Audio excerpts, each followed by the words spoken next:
नमस्कार। प्रादेशिक समाचार के साथ मैं नीलम कुमार। पहले मुख्य समाचार। प्रधानमंत्री नरेंद्र मोदी ने किसानों की मदद के लिए 17,000 करोड़ रुपए की प्रधानमंत्री किसान योजना निधि की छठी किस्त जारी की। कहा, यह योजना किसानों को आत्मनिर्भर बनाएगी। राज्य में कोरोना संक्रमितों की संख्या 17,626 हुई। 8,391 मरीज अब तक हुए स्वस्थ। धनबाद पुलिस और उत्पाद विभाग की टीम ने छापेमारी कर नकली शराब बनाने की मिनी फैक्ट्री का किया उद्भेदन। और विश्व आदिवासी दिवस आज राजधानी रांची सहित राज्य के विभिन्न जिलों में सामाजिक दूरी का पालन करते हुए आयोजित किए जा रहे हैं कई कार्यक्रम।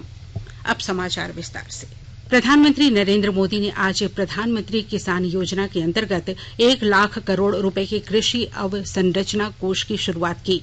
इस अवसर पर श्री मोदी ने कहा कि यह योजना किसानों को आत्मनिर्भर बनाएगी। प्रधानमंत्री ने कहा कि इससे किसानों को ऋण सुविधा भी मिलेगी। उन्होंने कहा कि फसल कटाई प्रबंधन और अवसंरचना तथा सामुदायिक कृषि परिसंपत्तियों के लिए यह कोष उत्प्रेरक के रूप में काम करेगा। प्रधानमंत्री ने किसानों से कम मात्रा में उर्वरकों का इस्तेमाल करने की अपील की। प्रधानमंत्री ने कहा कि इससे ग्रामीण क्षेत्रों में भंडारण सुविधा उत्पन्न होगी और रोजगार के अधिक अवसर उपलब्ध होंगे। इससे पहले प्रधानमंत्री ने किसानों की मदद के लिए 17,000 करोड़ रुपए की प्रधानमंत्री किसान योजना निधि की छठी किस्त जारी की। श्री मोदी ने गुजरात, मध्य प्रदेश और कर्नाटक के किसानों के साथ भी बातचीत की। रक्षा मंत्रालय आत्मनिर्भर भारत को बढ़ावा देने के लिए बड़े पैमाने पर तैयारी कर रहा है। रक्षा मंत्री राजनाथ सिंह ने कहा है कि उनका मंत्रालय रक्षा उत्पादन में स्वदेशी तकनीक को बढ़ावा देने के लिए निर्धारित समय सीमा के बाद 101 वस्तुओं के आयात पर प्रतिबंध लगाएगा। श्री सिंह ने कहा कि प्रधानमंत्री ने 5 स्तंभों पर आधारित आत्मनिर्भर भारत का आह्वान किया है। ये 5 स्तंभ हैं: अर्थव्यवस्था, आधारभूत ढांचा, व्यवस्था, जनसंख्या और मांग। रक्षा मंत्री ने अनेक ट्वीट कर बताया कि प्रधानमंत्री के आह्वान से प्रेरणा लेते हुए रक्षा मंत्रालय ने 101 वस्तुओं की सूची तैयार की है, जिनके आयात पर एक निर्धारित समय सीमा के बाद रोक लगा दी जाएगी। राज्य में पिछले 24 घंटों में सबसे ज्यादा 1,084 नए कोरोना संक्रमित मिले हैं। इसके साथ ही अब राज्य में संक्रमितों की संख्या बढ़कर 17,626 हो गई है। पिछले 24 घंटों में रांची में सबसे अधिक 412 नए मरीज मिले हैं। वहीं अच्छी बात यह है कि कल पहली बार एक दिन में सबसे अधिक 888 मरीज स्वस्थ होकर घर लौटे हैं। झारखंड में अब तक 8,391 मरीज स्वस्थ हो चुके हैं। इधर राजधानी रांची देश के उन 13 जिलों में शामिल हो गया है जहां कोरोना संक्रमण से सबसे अधिक मृत्यु हुई है। इन शहरों में मृत्यु दर 14% हो गई है, जबकि अभी राष्ट्रीय औसत मात्र 2.04% है। राज्य में अब तक 160 मरीजों की मौत हो चुकी है। चतरा जिले में कोरोना संक्रमितों का पता लगाने के लिए तेजी से संदिग्धों की जांच की जा रही है। जिले के उपायुक्त ने कहा है कि इससे घबराने की आवश्यकता नहीं है। विस्तृत ब्यौरा दे रहे हैं हमारे चतरा संवाददाता। चतरा जिले में अब तक 10,454 लोगों का कोरोना जांच के लिए सैंपल लिए गए हैं, जिसमें 8,910 की रिपोर्ट आ चुकी है। वहीं इनमें 426 पॉजिटिव पाए गए हैं। इस प्रकार 1544 की रिपोर्ट लंबित है। ऐसी संभावना है कि लंबित रिपोर्ट 2 से 4 दिनों में आ जाएगी। वर्तमान में कुल 168 मामले सक्रिय हैं तथा 258 संक्रमित मरीज स्वस्थ होकर घर लौट चुके हैं। इधर चतरा उपायुक्त दिव्यांशु झा ने कहा है कि कोरोना से घबराने की आवश्यकता नहीं है, बल्कि सजग और सतर्क रहते हुए सरकार द्वारा जारी निर्देशों के पालन कर कोरोना संक्रमण को रोका जा सकता है। उन्होंने आम जनों से अपील की है कि शारीरिक दूरी का पालन अवश्य करें, मास्क अनिवार्य रूप से पहने। अशोक कुमार तुलसियान, आकाशवाणी समाचार, चतरा। रांची सिविल कोर्ट में 6 कर्मचारियों के कोरोना पॉजिटिव मिलने के बाद 2 दिनों के लिए 5 कोर्ट को सील कर दिया गया है। सिविल कोर्ट के रजिस्ट्रार मनीष कुमार सिंह ने इस संबंध में नोटिस जारी किया है। इन 5 कोर्ट को सैनिटाइज किया जाएगा। इन अदालतों से जुड़े सिर्फ रिमांड और अति आवश्यक मामलों को छोड़कर अन्य सभी तरह के न्यायिक और गैर न्यायिक कार्य पूरी तरह से 2 दिन बंद रहेंगे। स्वास्थ्य और परिवार कल्याण मंत्रालय ने लोगों को सलाह दी है कि वे नोवल कोरोना वायरस से अपने को सुरक्षित रखने के लिए सभी बुनियादी एहतियाती उपायों का पालन करें और सामाजिक दूरी बनाए रखें। एक रिपोर्ट। सरकार ने कहा है कि आवश्यक वस्तुओं की पर्याप्त आपूर्ति जारी है और लोगों को चिंता करने की कोई जरूरत नहीं है। लोगों को सलाह दी जाती है कि वे आवश्यक वस्तुओं और चिकित्सा सामानों की खरीदारी करते समय धैर्य रखें और शांत रहें। आवश्यक वस्तुओं को खरीदने के लिए बार बार बाहर निकलने से बचें। साथ ही लोगों से हाथ मिलाने और गले लगने से भी बचना चाहिए।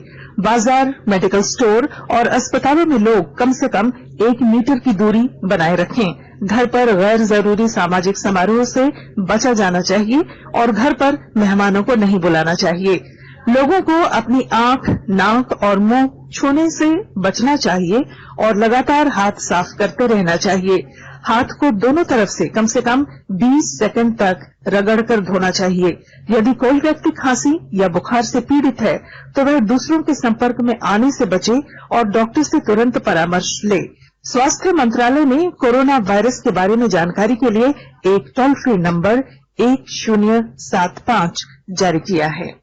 इधर राज्य सरकार की ओर से भी कई दिशा निर्देश जारी किए गए हैं।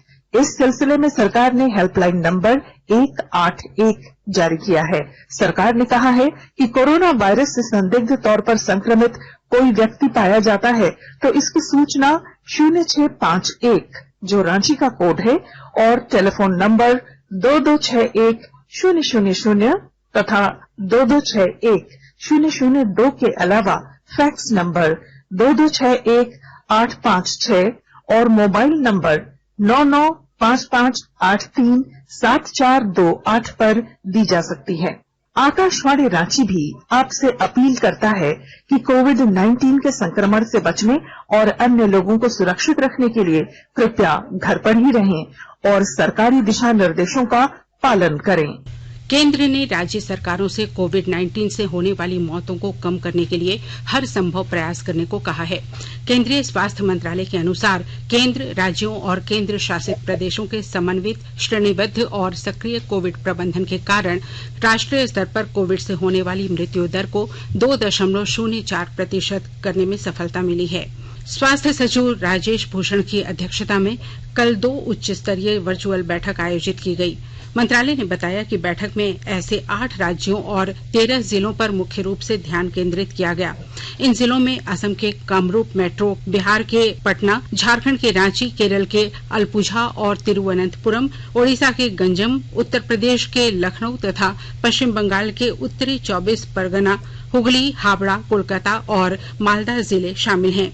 देश के कुल सक्रिय मामलों के लगभग 9% और कोविड से होने वाली मौतों के लगभग 14% मामले अकेले इन जिलों में हैं। स्वतंत्रता दिवस का मुख्य राजकीय समारोह मोरहाबादी मैदान में ही आयोजित किया जाएगा। कल रांची के उपायुक्त छवि रंजन और वरीय पुलिस अधीक्षक सुरेंद्र झा ने मुआयना करने के बाद कहा कि मोरहाबादी मैदान में अतिथियों के बैठने की इस तरह से व्यवस्था की जाएगी कि आपस में सामाजिक दूरी का पालन हो सके। उपायुक्त ने बताया कि गृह, कारा और आपदा प्रबंधन के विभाग के निर्देश के बाद ही अतिथियों की संख्या पर निर्णय लिया जाएगा। उन्होंने बताया कि समारोह में बिना मास्क के प्रवेश पर प्रतिबंध रहेगा। उन्होंने यह भी बताया कि समारोह के लिए किसी तरह का पास जारी नहीं किया जाएगा।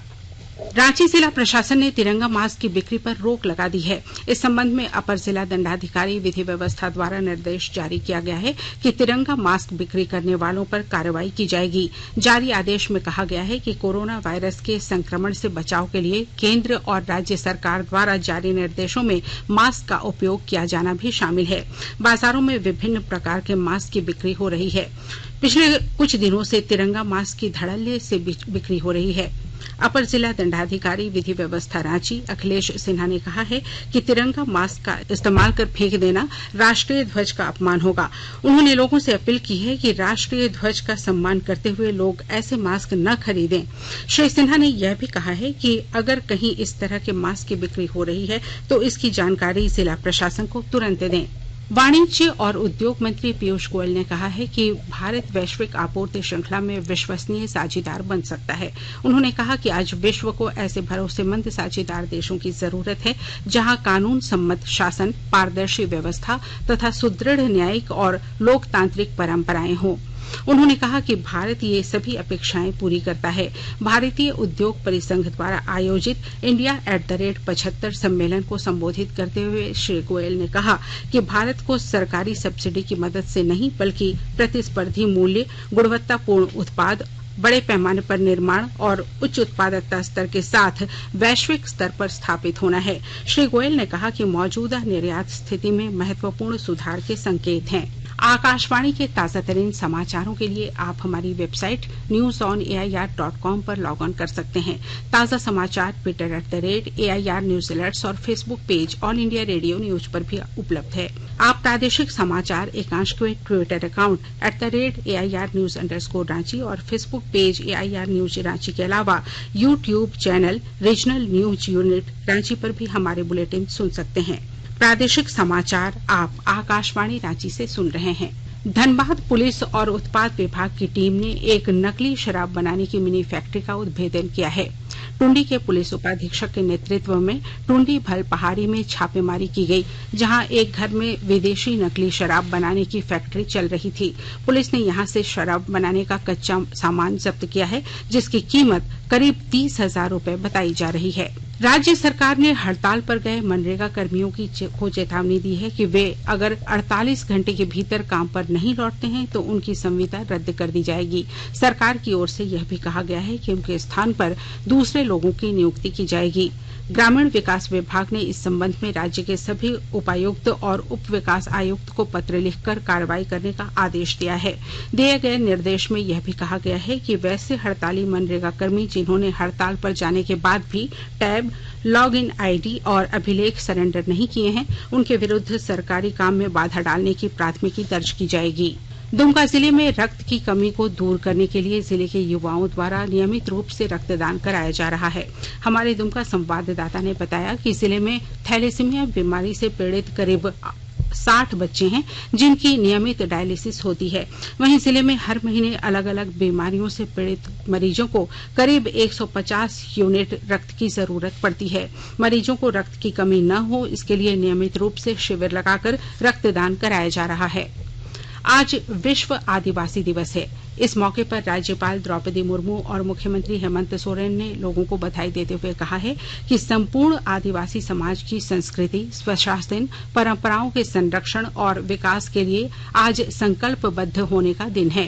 राज्यपाल ने कहा कि यह प्रयास है कि समाज के आखिरी पायदान पर खड़े आदिवासी समुदाय के बीच उनके अधिकारों के प्रति जागृति और सजगता आए, वंचित परिवारों का सामाजिक और आर्थिक स्तर पर विकास हो सके।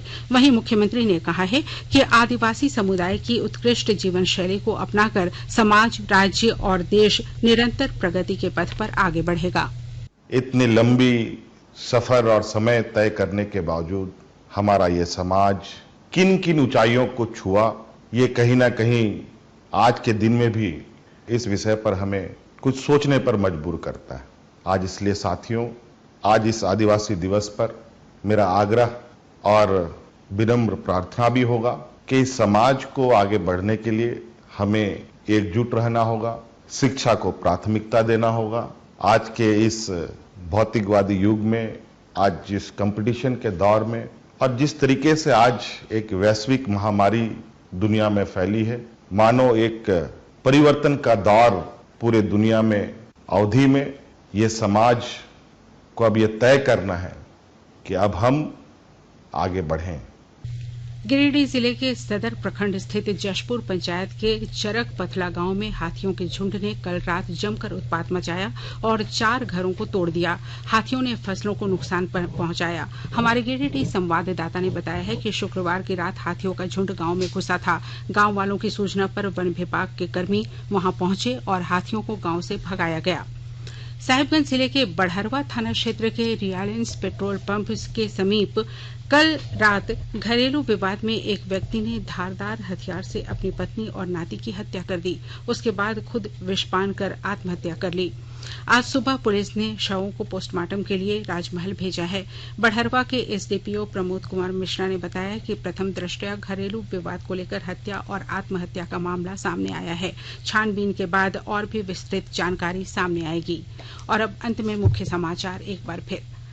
प्रधानमंत्री नरेंद्र मोदी ने किसानों की मदद के लिए 17,000 करोड़ रुपए की प्रधानमंत्री किसान योजना निधि की 6ठी किस्त जारी की। कहा, यह योजना किसानों को आत्मनिर्भर बनाएगी। राज्य में कोरोना संक्रमितों की संख्या 17,626 हुई। 8,391 मरीज अब तक हुए स्वस्थ। धनबाद पुलिस और उत्पाद विभाग की टीम ने छापेमारी कर नकली शराब बनाने की मिनी फैक्ट्री का किया उद्भेदन। और विश्व आदिवासी दिवस आज राजधानी रांची सहित राज्य के विभिन्न जिलों में सामाजिक दूरी का पालन करते हुए आयोजित किए जा रहे हैं कार्यक्रम। इसके साथ ही आकाशवाणी रांची से प्रादेशिक समाचार का ये बुलेटिन समाप्त हुआ। नमस्कार। घर में रहिए, सुरक्षित रहिए और सुनते रहिए आकाशवाणी।